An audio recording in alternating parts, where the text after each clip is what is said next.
What is going on, Diablo 2 fans? Dobrunsky here, and I hope that you guys are enjoying the first official Diablo 2 Resurrected ladder as much as I am.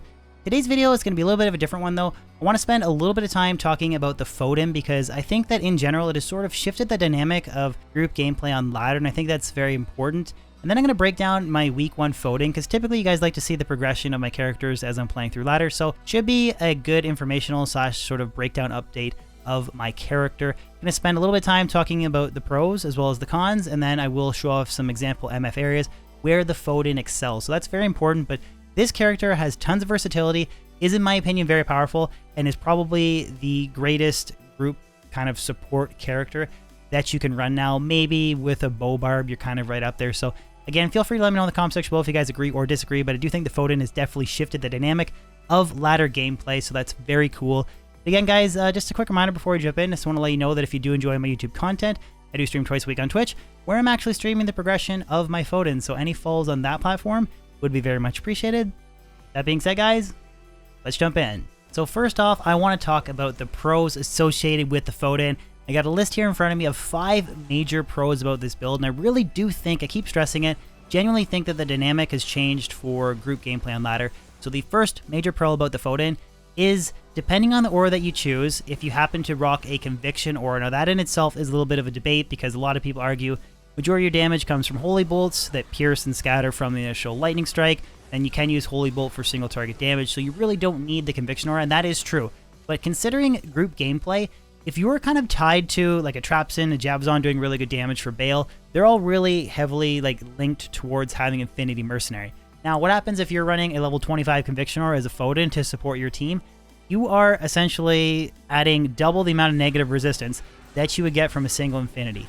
That is huge because you always have that Conviction Paladin for a starting 8-man ladder, but then what happens after like day 1 or 2? That build is respect to a Hammerdin or maybe a Smiter or something. You don't stay having that support Conviction Aura. So there's like that initial group gameplay and then kind of that lag of not having it till you get Infinity Mercenary. That has just been completely thrown out the window with the Fohdin, so I think that is huge. Number 2, big plus here is that versatility in terms of gear and the auras. You can run so many different combinations, whether you have Redemption as a single hardpoint to just flick back and forth to between Conviction. You could main it all the time. You can toggle back and forth between Cleansing. You could have like a Doom Act 2 Might Aura Mercenary, so that gives you Might and Holy Freeze with a Redemption Aura, or you could rock Conviction and have a static Act 3 Mercenary. Again, there's just so many different options in terms of your auras. Then on top of that, in terms of how you spec the skill tree, so you don't even have to put points into Holy Shock if you don't care about maxing out the lightning damage. So you could go mostly relying on Holy Bolts and then spec points into Fanaticism and Holy Shield to have a hybrid Fohdin / Smiter. So you can save yourself respecs in a ladder. You can farm keys of the Fohdin, then you don't have to like respec to have a dedicated Smiter. You can just have kind of your hybrid build. Now you can do that with a Hammerdin as well, but I just think that's really cool. In terms of gear versatility, you can rock a lot of different combos like Hodo and Hawes. You could rock Hand of Blessed Light on the main hand for +4 to Fist of Heavens. You can rock Griffins for FCR breakpoints, Shaco, 220 circlets. If you really wanted to, I think there's some cool possibilities for like a 5 open socket War Scepter that has +3 to Conviction and +3 to Fist of Heavens. Roll CTA and use that on the main hand. Now you might be like, why would you do that? But it gives you +4 to Fist of Heavens. It would give you 4 points to Conviction, which is 4 less points that you have to invest if you wanted to rock that aura, or Redemption, etc. There's just so many different possibilities that I really just like how the meta has been shifted. You're not like that typical standard 75 Hammerdin or 125 FCR Hammerdin. Like there's just a lot of different options now, and I think that's really cool. Now, number 3, big plus here is it is a powerful solar or group farmer in Chaos Sanctuary.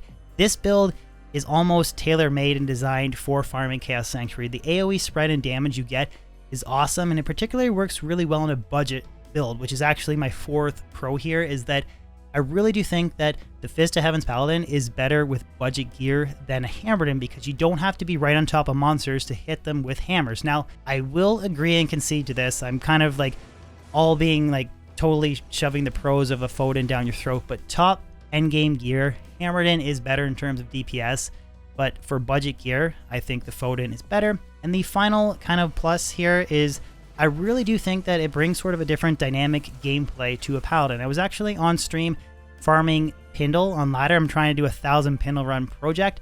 and try running Pindle on a Hammerden. You just would never do it. But running to the portal with Vigor and then slamming charge to Pindle and then just sitting right at the entrance and then just throwing down Fist Heavens and farming Pindle was actually a really cool build. And I think there might be some cool options for like some crazy single player, like, I don't know, 700 plus Magic Find, even 800 plus Magic Finding Pindle farming builds. Because you could rock like a 4-isted Paladin Shield, a 5-isted War Scepter, I don't know, isted Shaco, like Enigma. You get the idea. Just charge through and just smoke Pindle. Now, you wouldn't get the horror of an item find barb, but it's a different kind of dynamic gameplay to the Paladin, which I really like. Now, that is my 5 major pros for this build, but I do want to spend a little bit of time talking about the cons. The first major one is that you don't really do any damage to animal-type monsters. So whether it's Shank and his minions or Eldritch and his minions, snakes, beetles, cows, it's a horrible kind of damage dealer for those types of monsters. You're only getting a little bit of the initial lightning strike damage, and again, that's not really where the majority of your damage comes from. It's from those holy bolts fanning out. That is a huge con. It is not a cow farming build, and typically cows is usually one of the #1 areas that you farm at the start of a ladder, so that is a huge negative. Just wanted to point that out. And the other kind of major con, I think, is that it is a super mana-intensive character. Now, with that being said, there's definitely ways around it, especially with a budget Fohdin. You can really struggle with mana, and then depending on the aura, like, you could main meditation if you wanted to. But a solid option that I really want to stress is an Act 1 Rogue Mercenary. Because of their AI, they really like to hang back, so they're not kind of jumping in monsters' faces. So even if you don't have Life Leech or a really tanky build, they hang back. They're shooting Freezing Arrow for crowd control, and then because you can now roll Meditation and bows, especially Amazon-specific bows, to get even more plus skills to Freezing Arrow for more damage. But it's a viable option, and trust me, if you don't have CTA and you don't even have Life Leech, it's a much better way to keep a Mercenary alive than using an Act 2 Mercenary. I've just been doing this with single player with my Fire Druid, and also online with the Fohdin. It's a very, I think, overlooked Mercenary. It's not better than an Act 2 Mercenary, but on a budget option, I think it's a great choice. So that basically wraps up all of the pros and cons, guys, that I want to talk about with the Fohdin. Again, please let me know in the comment section below if you guys agree or disagree, or you think I missed anything major. Again, any feedback is awesome as long as you're not a dick. With that being said, let's jump into my week 1 ladder Fohdin, and I'll show you some example gameplay and some key areas that you can target MF with this character. So starting off with the attributes, this is a level 83 Paladin, which I have pretty decent resistance, but this is currently with my Perfect Topaz body armor and Perfect Topaz helmet. That's one of the cool things about the Paladin. With all-res Paladin shields, and if you roll Spirit, you can have an insane amount of all-res. So I don't have a torch, don't have an Annie, I don't even have crazy inventory, anything, just super budget stuff. And I have capped cold, capped poison, 55 lightning, and 55 fire. And when I switch to like my sort of damage dealing gear and sacrifice some magic find, it's completely capped, so I can run through the Chaos Sanctuary no problem.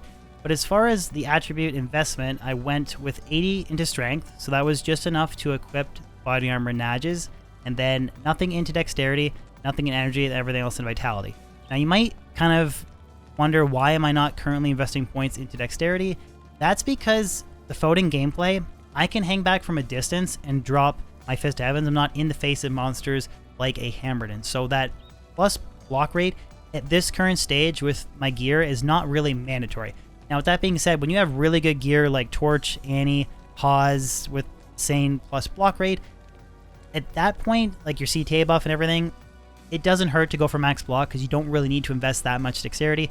But in its current state, very budget character, I just would recommend going max vitality, which is really cool because I have 1500 life prior to battle orders with decent gear, so it's a relatively tanky character. Now the skill optimization is not perfect because I was at one point playing through Act 1 as a Holy Fire Paladin, and then I was rushed by some community members, so huge shout out to Lucky and Cougars.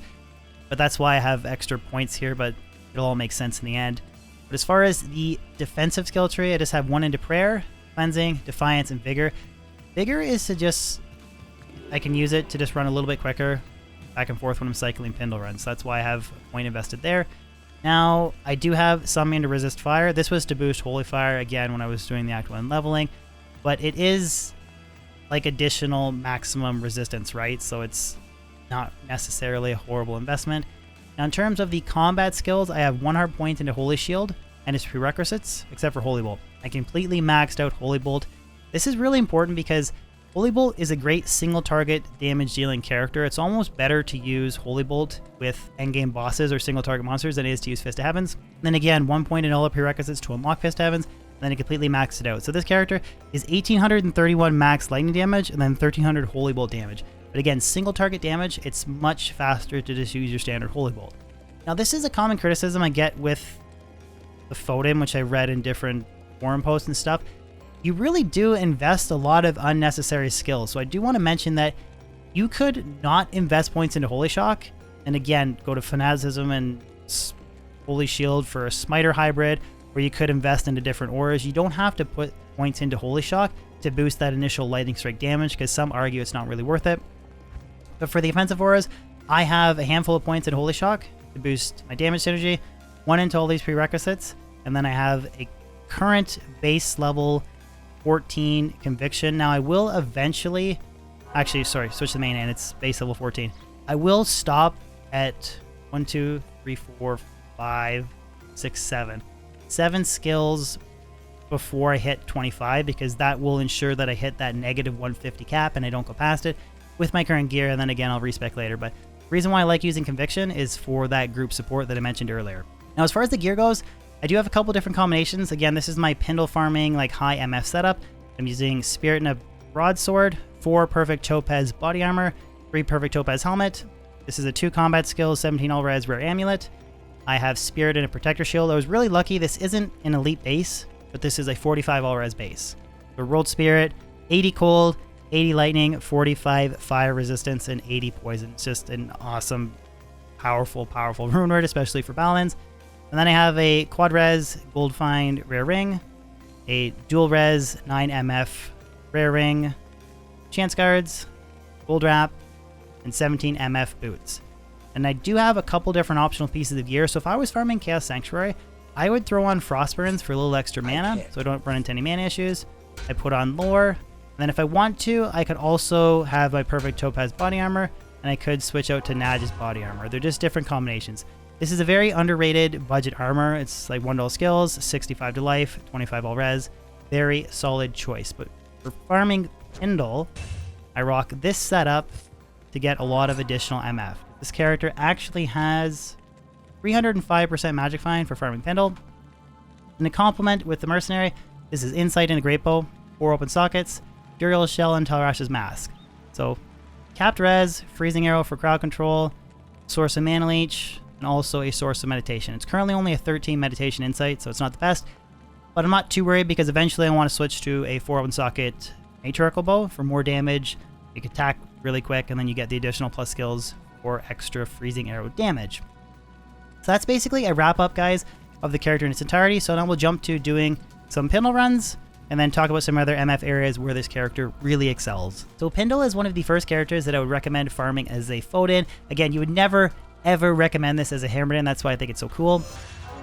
So I just use Vigor as the skill to run a little bit quicker to the portal, and then I charge right to Pindle, hang back at the entranceway here. By the light, what is this place? Drop a bunch of Fist of Heavens, and boom. Done. It is just a super quick and easy run, and it's very effective when you do a lot. Like, Pindle can actually drop every item in the game except for 3, Tyro's Might, Arachna's Mesh, and Azeroth. So outside of those 3 items, Pindle can drop anything, so it's a very, very good area to target farm. Again, super easy to cycle runs, have Vigor to get there quicker, second get in the portal, and you just charge up to the entrance, and you just do this over and over and over again.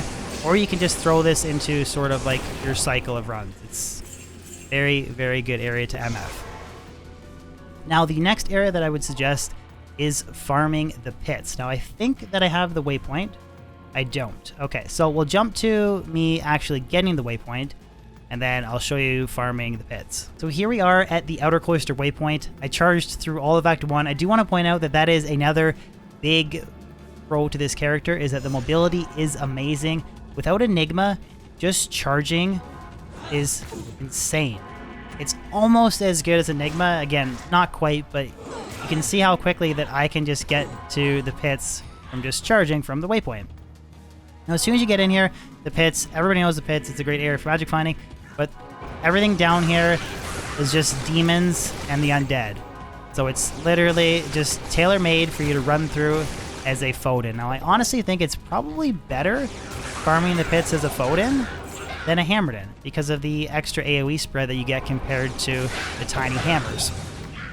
So again, I'm not even using my Naj's body armor. This is just dual spirit. I'm using Perfect Topaz helmet, using Perfect Topaz body armor and Boar for a helmet. And you can just completely obliterate the pits. So this is another like key area that I would recommend farming. So the next location that I want to showcase is the Chaos Sanctuary. Now, I definitely recommend using a teleport staff to get through the River of Flame. That's because the maggots, they're actually the animal type monster. So you either have to like run around them or rely on a mercenary, but just having a quick tele staff, shopping for one, just allows you to actually get to the Chaos Sanctuary a lot quicker. Again, super budget character, running around frozen right now. It's okay. Want to switch to my conviction. As soon as we actually get into Chaos Sanctuary, we just go to work.